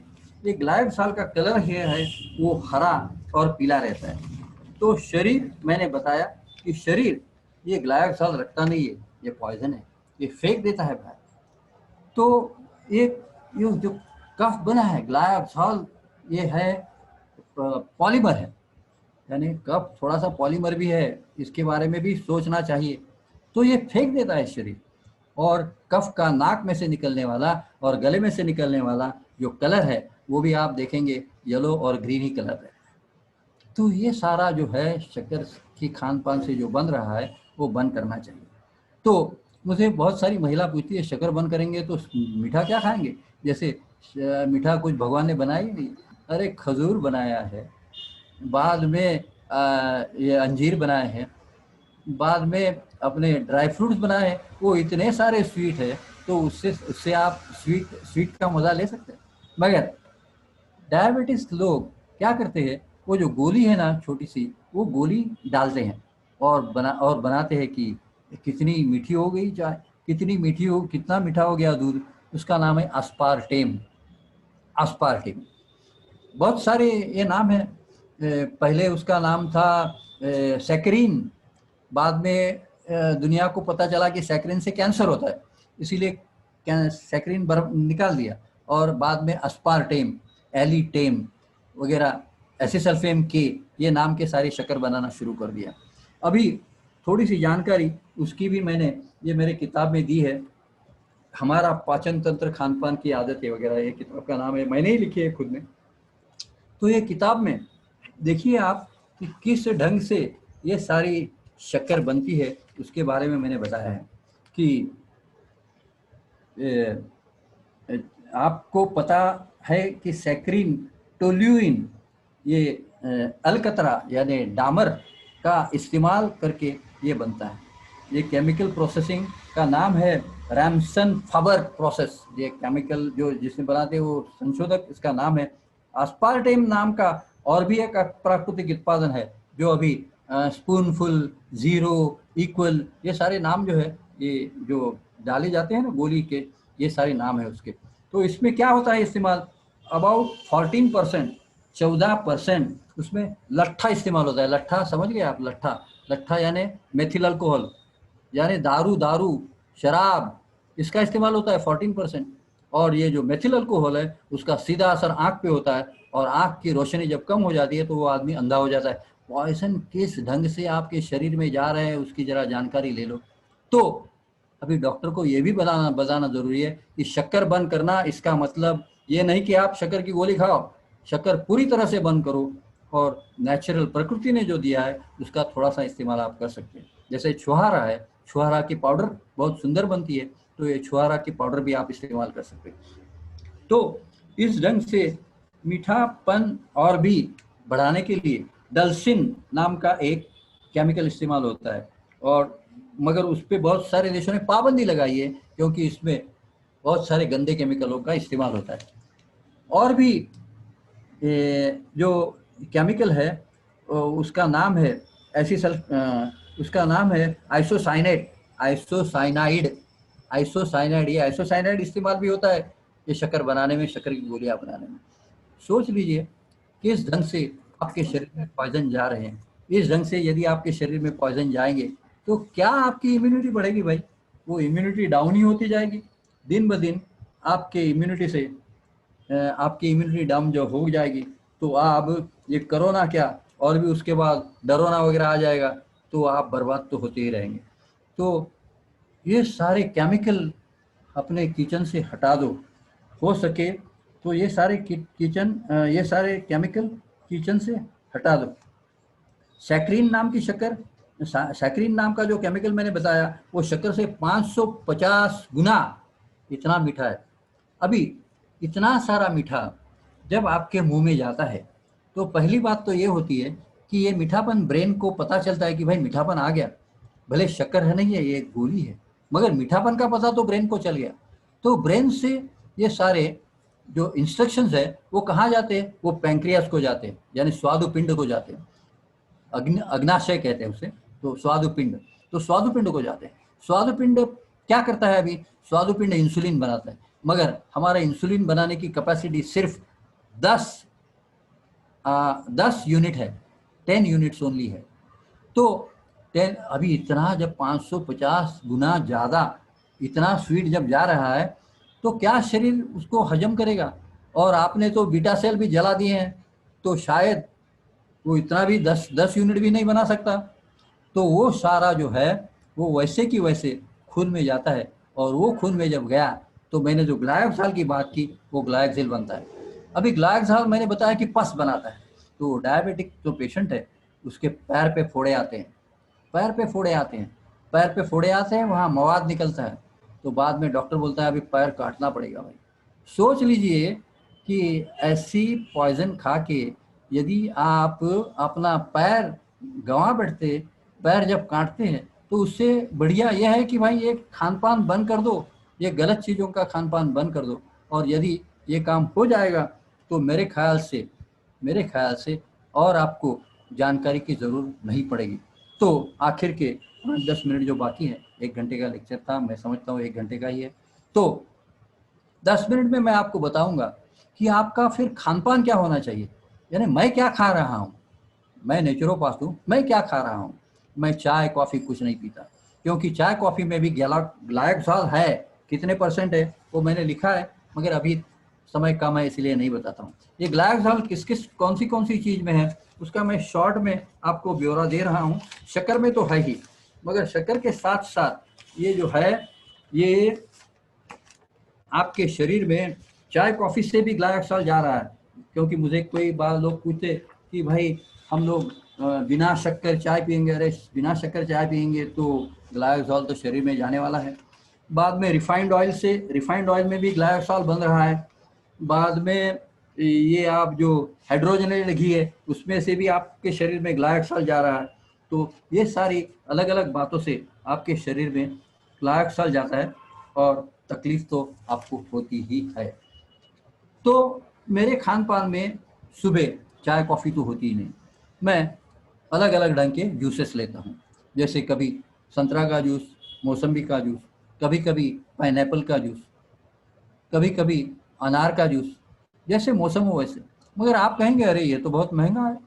ठीक है, सस्ता भी है ना, गाजर का जूस है, गाजर का जूस नहीं होगा तो गाजर के पन्ने का जूस भी ले सकते हैं आप, क्योंकि गाजर के पन्ने में ए विटामिन 30 टाइम्स मोर, 30 गुना ज़्यादा है, और आयरन 8 गुना ज़्यादा है। इसके बारे में 1-2 मिनट में मैं आपको दाखला दे दूँ। मेरा भाषण था जोधपुर में, तो जोधपुर के डॉक्टर जो थे नेचुरोपैथी के, उनको साइंस कुछ मालूम नहीं था, तो मैं वहाँ बैठा था, तो एक महिला को 2 जन पकड़ के लेके आए, क्योंकि उसको कुछ दिखता नहीं था, पकड़ के लेके आए। तो मैंने पूछा उसको कि भाई क्या तकलीफ क्या है, तो उन्होंने बोला कि मेरे आँख को स्टीवन जॉनसन बीमारी हो गई है। स्टीवन जॉनसन तो लोग तो डरते हैं, ऐसा नाम, बड़ा बड़ा नाम, लंबा नाम लिया तो स्टीवन जॉनसन बीमारी हो गई है आपको। तो उसके आँख में से परु निकलता था, पस निकलता था, मवाद निकलता था, और उसको दिखाई नहीं दे रहा। तो वहाँ के डॉक्टर ने पूछा कि भाई हमको तो इसके बारे में, ट्रीटमेंट के बारे में मालूम नहीं, क्या ट्रीटमेंट देना चाहिए। मैं बोला पहले तो आप यह काम कीजिए कि उसकी लीवर जो है वो ठिकाने पे लाइए। नंबर 1, लीवर ठिकाने पे कैसे लाना? अरे पेट पे ठंडे पानी की पट्टी रखो, लीवर ठिकाने पे आ जाती है। नंबर 2, उसको अभी के अभी गाजर के पत्तों का जूस दो। गाजर का जूस देंगे तो ठीक है, वो बात की है, मगर गाजर का पत्ते का जूस अभी दे दो। बोले गाजर के पत्ते? हाँ। मैं बोला वार्ड बॉय को भेजो अभी मार्केट में। तो वार्ड बॉय मार्केट में गया, वो जो बेचने वाला था उसको पूछा कि भाई मुझे गाजर के पत्ते चाहिए। तो वो बेचने वाला बोला गाजर के पत्ते? अरे लोग तो गाजर लेके जाते हैं, तू काहे को पत्ते लेके जा रहा है? वो बोला नहीं, मुझे हॉस्पिटल में बताया कि भाई पत्ते चाहिए। वो बोला वहाँ रखे जो हम अभी भैंस को, गाय को वगैरह खिलाने वाले। देखो गाय भैंस को चश्मा नहीं लगता, ये आदमी को ही चश्मा लगता है। तो तो वो जो है उसने उठाया, वो सब पत्ता वगैरह उठाया, वो थैली में भर के उसको पूछा कि भाई कितने पैसे हुए? बोला तू मेरे को काय को पैसे दे रहा है, मैं ही तेरे को पैसे दे रहा हूँ कचरा उठाने के लिए, लेके जा। तो वो लेके आया। बाद में सुबह 1 गिलास, दोपहर को 1 गिलास और शाम को 1 गिलास, ऐसे दिन में 3 बार उसको गाजर के पत्तों का जूस देना शुरू कर दिया। बाकी तो खान पान ऑर्डिनरी था, जो नेचुरोपैथी में होता है वही खान पान था। 10 दिन में उसके आँख का मवाद बंद हो गया, आँख का मवाद बंद हो गया, मगर नज़र आना बहुत डिफ़िकल्ट था। तो अब बात ये बनी कि लगभग 2 साल के बाद मेरा गुजरात में भाषण था। मैं गुजराती बहुत अच्छी तरह से बोलता हूँ, तो गुजरात में मेरा भाषण था। तो गुजरात के भाषण में 3 दिन का कैंप था वहाँ बिदड़ा बिदड़ा बिदड़ा में कैंप था उस वक्त। तो बिदड़ा कैंप में वो महिला आई थी और किसी के भी मदद के बगैर 3 दिन घूम रही थी पूरे कैंप में। मतलब उसकी नज़र अच्छी हो गई थी, अभी पता नहीं कितने %, मगर वो घूम रही थी। वो मेरे रूम में आके मुझे यानी मेरे पाँव पकड़ी और बोली, मैं बोला मेरे पाँव पकड़ने की जरूरत नहीं, आप प्रकृति के पाँव पकड़ो कि जो प्रकृति ने आपको ठिकाने पे लाया है। और ठंडे पानी का पेट पे इस्तेमाल पट्टी और गाजर का पत्ते का जूस, ये इन्होंने ही उसको ठिकाने पे लाया है। तो ये सारी बातें बनती है प्राकृतिक चिकित्सा में, इसीलिए मैं सुबह ये गाजर का जूस भी लेता हूँ। अभी कुछ लोग बोलेंगे कि नहीं भाई गाजर का जूस भी, क्योंकि हमारे यहाँ ये फीडिंग में बहुत सारे लोग बोलते हैं कुपोषण कुपोषण कुपोषण की बात बहुत करते हैं। अरे मैं कहता हूँ, क्या बंदर के खीसे में पैसे रहते हैं क्या? क्या बंदर कहाँ कामकाज करता है क्या पैसे कमाने के लिए? मगर वहाँ कभी कुपोषण नहीं रहता, क्योंकि उसको मालूम है कि सी विटामिन मुझे चाहिए, तो मैं इमली के हरे पत्ते जो है वो खा सकता हूँ। अब इमली के हरे पत्ते के लिए कहाँ पैसे लगते हैं? इमली के हरे पत्ते तो आप कहाँ भी मिल जाएंगे। कोकम, एक कोकण में जाएंगे तो कोकम तो कहाँ भी मिल जाएंगे। करौंदा करौंदा करौंदा भी आपको बहुत, अरे करौंदा तो ऐसे मई जून में तो ऐसे ही गिर जाता है और ख़राब हो जाता है। तो ये सारे जो चीज़ें हैं जो ख़राब होती है उसमें सी विटामिन काफ़ी है। तो ये सारी चीज़ों का मैं सुबह जूस देता हूँ। अभी एक बात और रह गई कि मेरे खान पान में मेरी थाली जो है उसमें क्या क्या रहता है। देखो मैं डायबिटिक भी नहीं हूँ, मेरे को ब्लड प्रेशर भी नहीं है, मुझे कुछ भी बीमारी नहीं है, मेरा वज़न भी काफ़ी है, काफ़ी यानी नॉर्मल। तो खान पान में मैं 40% अबाउट 40% रॉ डाइट रखता हूँ, अबाउट 40%। जब आप बीमार रहते हैं तो ये रॉ डाइट 70% तक जाता है, मगर आपकी सेहत अच्छी हो तो अबाउट 40% आपका रॉ डाइट होना चाहिए। रॉ डाइट का मतलब ये नहीं कि कटोरी में कच्चा लिया और खा लिया, ठीक है, वो तो बात होनी ही है, कच्चा लेके आप खाएंगे ही। जैसे आपने मूली का, गाजर का, शिमला मिर्ची का टुकड़ा लिया, वो कटोरी में लिया और खा लिया। मगर दूसरे प्रकार से, दूसरे टाइप से आप क्या कच्चा खा सकते हैं? आप कच्चा खा सकते हैं वो चटनी मैंने जो बताई, वो अलग अलग ढंग की चटनी खा सकते हैं। टमाटर की चटनी, शिमला मिर्च की चटनी, अरे सूरन की चटनी भी बहुत सुंदर बनती है, कच्चा सूरन। तो सूरन की चटनी, ये सारी चटनियाँ जब आप बनाएंगे, कोकम की चटनी, नारियल की चटनी, कोथमरी की चटनी, धनिया की चटनी, ये सारी चटनियाँ जब आप बनाएंगे तो आपके पेट में कच्चा चला जाएगा। ये दूसरा। नंबर 3, इसे कहते हैं कचुम्बर। तो कचुम्बर में भी आपके पेट में कच्चा चला जाएगा। आप कच्चा ककड़ी ले सकते हैं, टमाटर ले सकते हैं, उसको मिक्स करके वो चला जाता है। बाद में उस पर थोड़ा सा बघाड़ दे दिया, उस पर थोड़ा सा तड़का दे दिया, तो उसको बोलते हैं रायता। ऊपर है बघाड़, ऊपर है उस पर तड़का, मगर नीचे सब कच्चा है, टेस्ट तो आती है उसको, तो वो भी आप कच्चा खा सकते हैं। बाद में दही रायता भी बनता है, तो उसमें थोड़ा सा दही डाला और कच्चा खा लिया। इस ढंग से आप 30 to 40% अलग अलग ढंग से कच्चा खा सकते हैं। बाद में आपका ऑर्डिनरी खाना जो है, दाल चावल रोटी वगैरह वगैरह, वो भी आता है। मगर एक बात याद रखिए कि चावल से बढ़िया क्या रहेगा, आपके पेट में सब्जी जानी चाहिए। तो चावल से बढ़िया रहेगा कि आप उसको पुलाव बनाएंगे, तो पुलाव में एक दिन बनाएं कि तिनला पुलाव बनाएंगे, दूसरे दिन फ्लावर पुलाव बनाएंगे, तीसरे दिन गोभी पुलाव बनाएंगे। तो ये सारे सब्जियां आपके पेट में जाएगी, क्योंकि ये सब्जियां में एंजाइम्स है, हार्मोन्स है, नेचुरल स्टेरॉइड्स है। इसकी बात तो अभी तक मैंने की नहीं है, क्योंकि ये बातें करूंगा तो बहुत समय लगेगा। तो ये रहता है। बाद में रोटी से आप बढ़िया रहेगा यदि आप बनाएंगे पराठा, क्योंकि ये पराठा में भी आपके पेट में सब्जी जाएगी। भले आलू जाएगा तो कुछ तकलीफ नहीं है। गाजर पराठा, आलू पराठा, ये अलग अलग ढंग से पराठे बनाइए तो आपके पेट में और भी सब्जी जाना शुरू हो जाएगा। तो इस ढंग से मेरा खान पान जो है यानी पूरी थाली जो है वो पूरी थाली मैं खाता हूँ। ऐसा नहीं कि नेचुरोपैथी कुछ खाता नहीं है, नेचुरोपैथी वाला कुछ खाता नहीं है, और वो भी टेस्ट से खाता हूँ। पहले मैं सूप पीता हूँ, काफ़ी सूप बनते हैं। अभी कोरोना में यदि आदमी सूप लेना शुरू कर देगा, अलग अलग ढंग के, टमाटर का सूप, गाजर का सूप, गोभी का सूप, बाद में दूधी का सूप, ये अलग अलग ढंग के सूप बनाओ और पीना शुरू कर दो। आपको पता चलेगा कि अरे कोरोना तो भाग जाएगा, यूं ही कोरोना वहाँ रहेगा ही नहीं, क्योंकि आपकी इम्यूनिटी बढ़ेगी। इम्यूनिटी बढ़ाने के लिए most important is good calcium in your body. Calcium के टैबलेट नहीं, गुड कैल्शियम इन बॉडी। तो लास्ट की 2 मिनट में आपको मैं ये भी बताऊंगा कि गुड कैल्शियम आपके शरीर में किस ढंग से जाता है। ये जाएगा सूप में से। सबसे बढ़िया सूप बाम्बू सूप रहेगा, क्योंकि बाम्बू में काफ़ी कैल्शियम है। आप देखिए 5 स्टार होटल में बाम्बू सूप दिया जाता है, मगर पब्लिक ज़्यादा उसके बारे में जानकारी नहीं करती। ये बाम्बू अभी अभी मिलते हैं, जून में, जुलाई में, अगस्त में वगैरह, जब बरसात होती है तब बाम्बू मिलती है आपको। तो बाम्बू के टुकड़े बना के आप 1 साल पूरे रख सकते हैं उसको। तो ये बाम्बू सूप बनता है। बाद में दूसरा सूप जो है जिसमें काफ़ी कैल्शियम है और लिपोप्रोटीन्स है, वो है मशरूम। तो मशरूम का सूप भी आप पीना चाहिए। नंबर 3 वो मकाई, सफ़ेद मकाई, उसमें भी कैल्शियम काफ़ी है। तो ये तीसरा नंबर का सूप है। चौथा नंबर का सूप जो है वो है कच्चे केले, क्योंकि कच्चे केले में काफ़ी कैल्शियम है। तो ये कच्चे केले का सूप भी बहुत सुंदर बनता है। तो ये सूप हुआ। बाद में अमरुद यानी पेरू यानी गुआवा, इसका सूप तो इतना सुंदर बनेगा कि आपके घर वाले पूरा सूप ही पीना शुरू कर देंगे, शायद वो खाना भूल जाएंगे। तो सोच लीजिए कि इस ढंग से मेरा खान पान शुरू होता है सूप से, और खान पान के आखिर में थाली में मैं छाछ पीता हूँ। क्यों? क्योंकि छाछ जो है वो आपकी शरीर में जो एसिडिटी है वो ख़त्म कर देता है।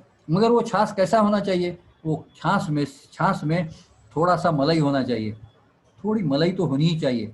आजकल मलाई पूरी ढंग से निकाल देते हैं, वो गवर्नमेंट तो निकाल देता ही है, मगर घर वाले भी निकाल देते हैं। ऐसे नहीं, थोड़ी मलाई होनी चाहिए, याद रखिए। तो ये मलाई जो है ये आपका पूरा एसिडिटी तो निकाल ही देती है, मगर हो सकता है कि शायद अल्सर वगैरह हो तो वो भी क्योर कर देता है। तो इस ढंग से मेरा खान पान सुबह और शाम को रहता है। तो सोच लीजिए कि ऐसे खान पान होगा। शक्कर घर से आप निकाल देंगे, डालडा आप घर से निकाल देंगे, बिस्किट केक नान खटाई खारी आप घर से निकाल देंगे, तो आपको कोरोना के बारे में डरने की ज़रूरत नहीं, और फ्यूचर में डरोना आ जाएगा तो भी डरने की ज़रूरत नहीं। Thank you.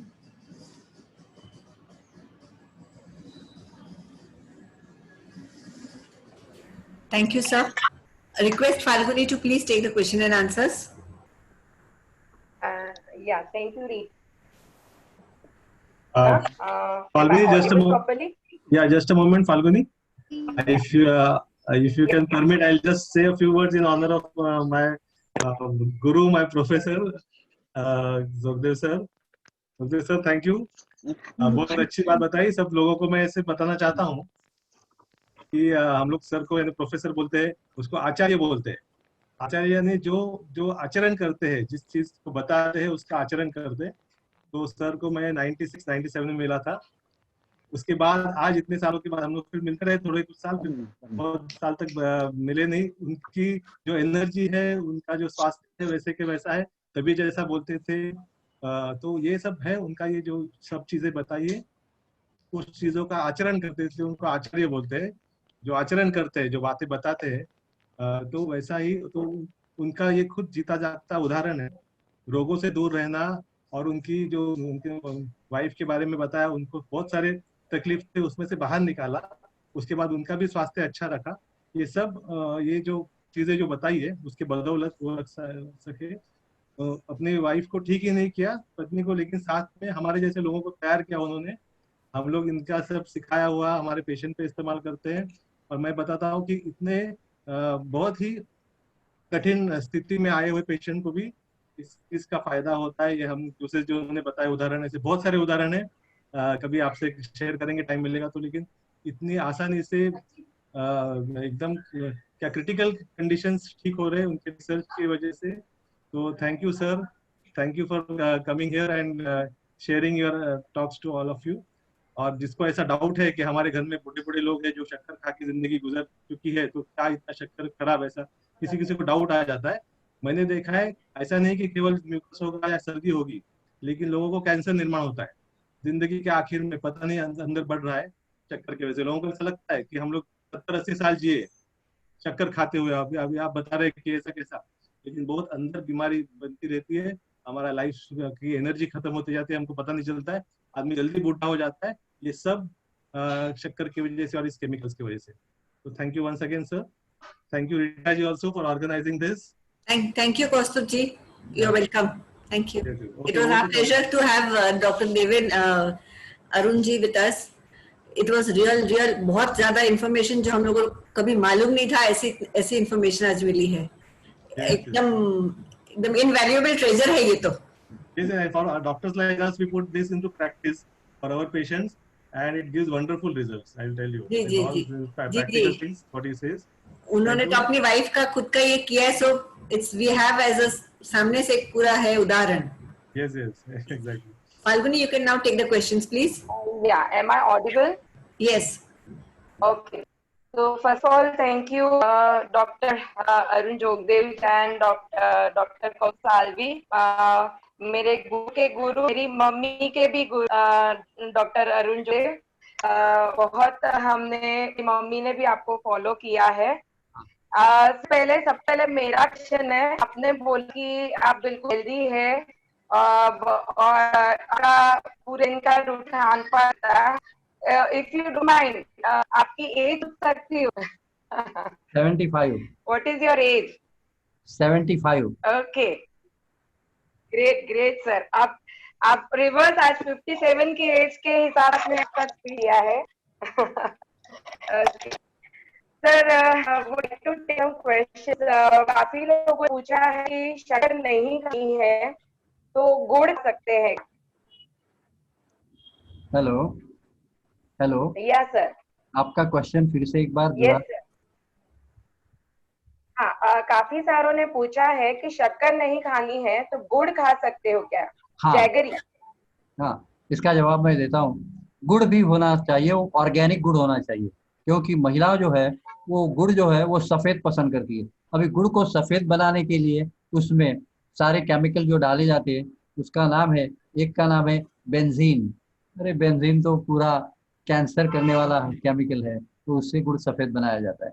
और उसमें हाइड्रॉक्स नाम का केमिकल जो डाला आता है, उसमें पूरे डिटर्जेंट आते हैं, डिटर्जेंट यानी कपड़े धोने के, वो कपड़े धोने के बजाय गुड़ को धो डालते हैं और गुड़ को सफ़ेद बनाते हैं। तो गुड़ जो है इस्तेमाल जो होना चाहिए वो ऑर्गेनिक यानी विदाउट केमिकल, उसमें क्लियरली लिखा हुआ होना चाहिए कि no chemical is used. Okay sir, brown sugar लेते हैं, is brown sugar good? Sugar आखिर ब्राउन हो, खड़ी शक्कर हो, कुछ भी हो, उसका इस्तेमाल नहीं होना चाहिए, क्योंकि मैंने जो बताया कि क्रिकेटर जब बाउंड्री लगाता है, क्रिकेटर जब सिक्सर लगाता है तो फटाफट रन्स बढ़ते हैं, वैसे ये शक्कर वाली चीज़ें जो है उससे आपके शरीर में ग्लूकोज जो है वो फटाफट बढ़ जाएगा। तो उसका भी इस्तेमाल बहुत लिमिट में होना चाहिए, गुड़ का भी। Okay okay, another question sir is oil कौन सा यूज करना चाहिए? हाँ, तेल कौन सा यूज करना चाहिए? ऑयल में ब्रांड का नाम तो बताऊंगा क्योंकि काफी ब्रांड है ऑयल में, और उनके नाम बताऊंगा तो शायद वो लोग बोलेंगे कि वो हमारा एडवर्टाइजमेंट कर रहा है, इसीलिए मैं नाम नहीं बताऊंगा। मगर तेल जो है वो फिल्टर होना चाहिए। फिल्टर मतलब कच्ची घानी का तेल, जो हमारे बाप दादा खाते थे।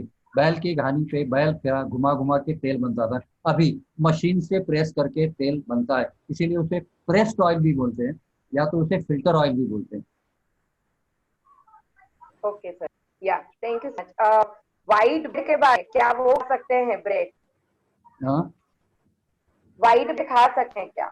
ब्रेड ब्रेड घर पे जरूर बनता है, और वो गेहूं के आटे से भी बनता है, बहुत सुंदर बनता है। उसके लिए यीस्ट का इस्तेमाल करना पड़ता है। यीस्ट का इस्तेमाल किस ढंग से करना, वो थोड़ी सी जानकारी मैं 1-2 मिनट में दूंगा आपको। कि शायद 2 कटोरी आपका गेहूं का आटा होगा तो आपको 2 चम्मच तक यीस्ट लेना पड़ेगा। वो यीस्ट भी गर्म पानी में, जल्दी वो यीस्ट भी थोड़ा सा गर्म पानी में लेंगे और उसको एक्टिव बनाएंगे तो और फायदा होता है। एक्टिव बनाने के लिए उसमें थोड़ा सा गेहूं का आटा वो 4-5 चम्मच पानी में गेहूं का आटा और थोड़ा सा गुड़ डालें और थोड़ा सा 2 चम्मच ईस्ट डालें, उसको घुमा घुमा के 20 मिनट तक रखें। 20 मिनट में आपको पता चल जाएगा कि वो पूरा ईस्ट ऊपर तक आ जाएगा ग्लास में, और जब पूरा ऊपर तक आएगा तो उसको कहते हैं एक्टिव ईस्ट। अभी एक्टिव ईस्ट में आप वो घोल बनाएंगे यानी गेहूं का आटा और उसमें डालेंगे और थोड़ा सा गर्म पानी का इस्तेमाल करेंगे तो आपका आटा बहुत सुंदर तरह से बनेगा। उसको 1.5 घंटा रखिए, वो आटा फूल जाएगा और आपका ब्रेड बहुत सुंदर बनेगा। तो ये हमारे शरीर के लिए खराब नहीं है सर? यीस्ट खराब या ये नहीं है, दही पे जो आटा आता है उसको नहीं है ना? ओके। यीस्ट कहते हैं। खजूर आप 2-3 दिन रखेंगे तो उस पे आटा आटा आएगा, उसको भी यीस्ट कहते हैं, तो वो खराब चीज नहीं है। ओके, फिर लोग पूछा है सोडा, सोडा ले सके क्या, उसके क्या साइड इफेक्ट? क्या क्या? बेकिंग सोडा, बेकिंग अगर इन पर सोडा यूज किया? बेकिंग सोडा से आपका बी विटामिन बॉडी का जो है वो पूरा पूरा खराब हो जाता है, पूरा बर्बाद हो जाता है। जब बेकिंग सोडा का इस्तेमाल होता है तो मुंह में छाले पड़ना शुरू हो जाता है, मुंह में फोड़े आते हैं और आपकी जो टंग है वो लाल होना शुरू हो जाता है। इसीलिए बेकिंग सोडा का इस्तेमाल मत करो, और बेकिंग सोडा की वैसे जरूर भी नहीं है। मैंने 22 साल में बेकिंग सोडा का इस्तेमाल किया ही नहीं। ओके। जूस का क्या शेयर कर सकते हैं? कौन से जूस का हम मिक्स कर सकते हैं? जिसके लिए हम क्या मिक्स कर सकते हैं? फिर से एक बार रिपीट करो। या जूस, अगर हम जूस, आपने बोली मैं जूस पीता हूँ, मिक्स करते हैं या एक टाइम एक पीना है? जो सर आपने जो जूस के बारे में बताया ना, तो जूस 2 चीजें मिक्स कर सकते हैं कि सिंगल कंजम्पशन करना है, वैसे पूछ रहे हैं। हाँ, जूस अभी जूस अलग अलग ढंग के मैंने बताता हूँ मैं। जैसे मूली का जूस है, तो मूली के जूस में पेरोक्सिडेज नाम का एक एंजाइम है जो आपके लीवर पे सीधा अच्छा असर करता है और आपको पित्त जो है वो बनाने में शुरू करता है। तो अभी मूली का जूस तो एब्सोल्यूट मूली का जूस ही ले लो, क्योंकि मूली का जूस थोड़ा सा तीखा रहता है, तो वो लेना चाहिए तो थोड़ा सा कम ही लेना चाहिए, वो याद रखो। बाद में आप ककड़ी का जूस लेंगे तो उसमें भी एंजाइम है, जो अमाइलेज हमारे मुंह में तैयार होता है वो उसमें है। शिमला मिर्च में अमाइलेज एंजाइम है। तो ये सारे एंजाइम जो है वो आपको यदि चाहिए तो जूसेस अलग अलग ढंग के ले लो। जैसे एक दिन शिमला मिर्च का लिया तो शिमला मिर्च में भले लाल पीली या हरी तीनों मिक्स करो, एक दिन ककड़ी का लिया, एक दिन दूधी का लिया, ऐसे इस ढंग से जूसेस ले लो। 2 वेजिटेबल्स साथ में मिक्स कर सकते हैं जूस के लिए? वो नहीं करेंगे तो अच्छी बात रहेगी, क्योंकि अभी तक मुझे एंजाइम केमिस्ट्री के बारे में पूरा पता नहीं चला है। जैसे एक में कैटालिस एंजाइम है और दूसरे में पेरोक्साइडेज एंजाइम है। अभी ये दोनों यदि मिक्स होंगे तो क्या होगा उसका मुझे पता नहीं है। तो इसीलिए अलग अलग जो है जूसेस वो लेंगे तो हर एक एंजाइम का आपको फायदा मिलेगा। सर ना क्वेश्चन इज हम तेल को यूज नहीं करना है और घर के घी में खाना बनाया तो वो कोलेस्ट्रॉल बढ़ा सकता है क्या? एक बार रिपीट करो, आवाज आराम से बोलो। अगर हमें ऑयल ही यूज करना है, तेल को नहीं करना है, हाँ, और घर के घी में खाना बनाया तो कोलेस्ट्रॉल बढ़ता है क्या? बिल्कुल बिल्कुल, आप घी जरूर बना सकते हैं। वैसे तो कुछ रेसिपी घी के बगैर भी बनती है। जैसे आपने मूंगफली का थोड़ा पाउडर बना के डाल दिया ऑटोमेटिक उसमें उसमें भी आप बना सकते हैं। तो तेल और घी का वैसे भी जरूर नहीं, मगर करिए मत, बंद मत कीजिए, क्योंकि कोलेस्ट्रॉल ये जरूर है। एलडीएल एलडीएल की भी शरीर को जरूर है, उसके ही आपके शरीर के स्टेरॉइड्स बनते हैं। जो मैंने मेरे किताब में लिखा है, मेरी किताब जो है वो ह्यूमन फिजियोलॉजी नाम की किताब है, ये मैंने लिखी है। और इसमें मैंने पूरा बताया है कि आप यदि ये सब खाना बंद कर देंगे तो आपके शरीर में नेचुरल स्टेरॉइड्स बनना भी बंद हो जाएगा। ये इस बताने के लिए मैंने काफी किताबें लिखी है। एक किताब का नाम है बायोकेमिस्ट्री, जो मेरा सब्जेक्ट ही नहीं है, मगर मैंने उसकी किताब लिखी है, क्योंकि ये पूरे कोलेस्ट्रॉल क्या है, बाद में एलडीएल क्या है, वीएलडीएल क्या है, उसकी पूरी जानकारी मैंने ये किताब में दी है। तो आप डरिए मत, ये तेल, मगर तेल ओरिजिनल फिल्टर हो, घी ओरिजिनल हो, जैसे मक्खन से बनाया हुआ, दूध से दही, दही से मक्खन, मक्खन से घी, वैसा ही घी हो। तो थोड़ा सा घी, 1 चम्मच 1.5 चम्मच घी खाने के लिए कुछ डरने की जरूरत नहीं है, उससे कुछ भी नुकसान नहीं होगा। तो वो बेच के दूध रहेगा, घी तो भी लेगा sir? You need to repeat the question. Repeat, repeat. Yeah, Rita, I think take up. Yoga, ये अपना फाल्गुनी की आवाज ना थोड़ी ब्रेक हो रही है Rita, so I think Sonali can take, और इफ समबडी एल्स, और even I can Please, can you take? I can also take. Yes, please. I don't know what she spoke last time, but there are some people who are asking again and again about ENO. Can we use ENO? ENO हम use कर सकते हैं soda की जगह? इनो तो baking soda का बाप है। क्योंकि ढोकला और ये सब बनाने में आजकल सब लोग यूज करते हैं। ईस्ट का ही इस्तेमाल कीजिए। मैंने देखा है कि ईस्ट आप डालेंगे और उसको 1.5 घंटा वो आटे को रखे तो आटा इतना फूल जाएगा कि वो बर्तन के बाहर आ जाता है, इतना ईस्ट का फायदा। और ईस्ट में about 55 different types of enzymes are there which are useful for the body. वो भी याद रखिए कि ईस्ट हमारे शरीर को काफी यूजफुल है, मगर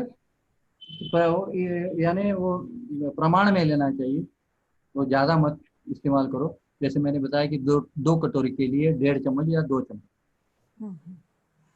और वो पूछ रहे हैं कि जो डायबिटीज है जिनको, उनको वीट गेहूं वो ले सकते हैं नॉर्मल जैसे हम दूसरे लोग खाते हैं?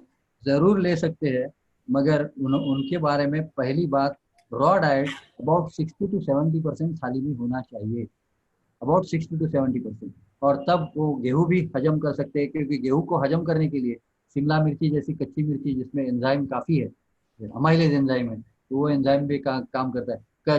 पपई के टुकड़े, कच्चे पपई के टुकड़े, हरे पपई के टुकड़े, उसमें पेपेन एंजाइम है, पेपेन एंजाइम प्रोटीन हजम करता है, तो वो एंजाइम सब काम करेंगे यदि वो कटोरी में थोड़ा सा कच्चा भी लेंगे तो। सर आपका ना नंबर शेयर करने के लिए बोलिए, बिकॉज क्वेश्चंस इतने सारे हैं और सब लोगों को आपकी टॉक इतनी अच्छी लगी है और उनको बहुत सारे फायदे हो रहे हैं। अभी कोई पूछ रहे हैं ड्राई ईस्ट यूज कर सकते हैं क्या, हेडेक के लिए कोई रेमेडी बताइए, आपकी बुक्स कहाँ कहाँ अवेलेबल हैं वो बताइए। देयर आर मतलब क्वेश्चंस का पूरा रेला लगा हुआ है। मैंने 16 किताबें लिखी है, उसमें इंग्लिश में नाम है क्योर विदाउट मेडिसिन, उसका हिंदी में ट्रांसलेशन है, इंग्लिश मराठी में ट्रांसलेशन और गुजराती में ट्रांसलेशन। जैसे गुजराती में रोग भगाड़ो बिना दवाए, तो ये नाम है, ये क्योर विदाउट मेडिसिन। दूसरा किताब है वो है मैंने इतने जो सारे पेशेंट ट्रीट किए हैं, वो पेशेंट ट्रीट करने के बाद वो किताब लिखी है, उसका नाम है principles and practice of naturopathy. यानी नेचुरोपैथी में क्या इम्पोर्टेंट है, अभी तक मैंने वो आपको इंट्रोड्यूस नहीं किया क्योंकि आज का आपका सब्जेक्ट था पॉइजन, मगर हमारा खून का जो पीएच है, pH, उसकी जो वैल्यू है वो 7.35 to 7.45 होना चाहिए, एवरेज है 7.4 वो होना चाहिए। मगर हम जब पेप्सी, कोका कोला वगैरह वगैरह ये सब कोल्ड ड्रिंक्स, तो वो pH डाउन हो जाता है, और pH जब डाउन हो जाता है तो हमारे हड्डियों में से कैल्शियम निकाला जाता है। ये सारी बातें तो आज के अपने भाषण में नहीं थी, इसलिए मैंने नहीं बताई। तो ये दूसरा किताब है principles and practice of naturopathy, उसका गुजराती में नाम है प्राकृतिक चिकित्सा ना मूल तत्व सिद्धांतो मैंने दर्दियों चिकित्सा, हिंदी में नाम है निसर्गोपचार की मूल तत्व और गुणानुभव। तीसरा किताब मैंने लिखा है उसका नाम है ईटिंग हैबिट्स, क्योंकि अभी तो आपने देखा होगा कि पूरी ईटिंग हैबिट जो है वो गलत हो गए तो गलत प्रॉब्लम हो जाएगी, यानी रोग पैदा होंगे, अच्छी होंगी तो अच्छी बातें होंगी। तो इसका नाम है eating habits, digestion and diseases. तो डाइजेशन जब होता है अच्छी तरह से तो आपकी हेल्थ मजबूत रहती है, आरोग्य मजबूत रहता है, और जब हेल्थ डाइजेशन खराब होता है तो प्रॉब्लम हो जाती है, इसलिए डाइजेशन एंड डिसीजेस। और लास्ट जो किताब है वो बहुत साइंटिफिक है, उसका नाम है ग्लैंड्स एंजाइम्स, जो अभी मैंने बात की में पेरोक्सिडेज एंजाइम है वो आपकी। सर ऑनलाइन अवेलेबल हैं आपके बुक्स? कोई पूछ रहे हैं ऑनलाइन हम खरीद सकते हैं आपके बुक्स? ऑनलाइन तो अभी तक नहीं। दूसरा अभी Rita, president Rita has to tell me when to stop because questions are pouring in like anything. आप ये सब्जेक्ट ही ऐसा है कि क्वेश्चन खत्म नहीं होंगे, पर एक नीनू महल कई बार पूछ चुकी हैं तो मैं पूछना चाहती हूँ। वो पूछ रही हैं कि नी पेन के लिए वो क्या इस्तेमाल करें, दूसरा पतंजलि का घी हम यूज कर सकते हैं कि नहीं? हाँ। अभी नी पे जब प्रेशर आता है तो नी पे प्रेशर क्यों आता है इसके बारे में सोचेंगे। आपके शरीर का वजन यदि बढ़ गया, यानी आपका वजन 60 किलो होना चाहिए तो 80 किलो हो गया, तो सोच लीजिए कि ये मेरे हाथ में अभी वजन है और ये हाथ में ये वजन में उठाऊंगा तो यहाँ दुखना शुरू हो जाएगा। तो आपका शरीर जो है वो शरीर 15 किलो 20 किलो भी वजन बढ़ गया तो पूरा वेट नी पे आता है और नी दुखना शुरू हो जाता है।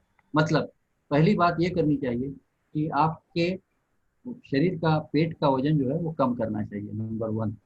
यानी आप यदि ओबेस होंगे तो ओबेसिटी कम करनी चाहिए, नंबर 1। नंबर 2, यूरिक एसिड जब बढ़ता है तो हड्डियों में यूरिक एसिड बैठता है और वो यूरिक एसिड जो है वो हड्डियों को घिसना शुरू कर देता है और नी में दुखता है। इसका मतलब ये हुआ कि आपके शरीर में एसिडिटी बढ़ती है। अभी एसिडिटी क्यों बढ़ती है? उसकी वजह वही है कि आपके खान पान में शक्कर होगी, रिफाइंड ऑयल होगा, बिस्किट केक होंगे, तो आपकी एसिड तो बढ़ेगी, तो वो भी आपको बंद करना चाहिए। तो देख लीजिए कि ये सारी चीजें बंद करने के बाद शायद 15-20 दिन में आपको पता चल जाएगा कि नी की बीमारी तो यूं ही चली जाएगी। Thank you Thank you so so much. much. Rita, I'm just saying thank Yes. you to Falguni because Falguni has shared Dr. Saab's number on chat. So I want everybody to note down that number because there are so many questions it's practically not possible to ask. Ji, So, ji. yeah. So thank you so much, Dr. Saab. मैं Thank you doctor. हाँ, Thank you Falguni for हमारी इनके साथ पहचान कराने और हम लोग को इतना अच्छा I am Prakash from information Borivali. करने के लिए। Big thanks to Falguni. Thank you Mini for supporting us also. And I now request Club Secretary Harsha to give today's roll call. Harsha, please unmute yourself. Yes, I already unmuted. Today's roll call 400 plus. Thank you. Thank you, Harsha. I now request Vice President, Past President Jagriti Parekh to propose the vote of thanks.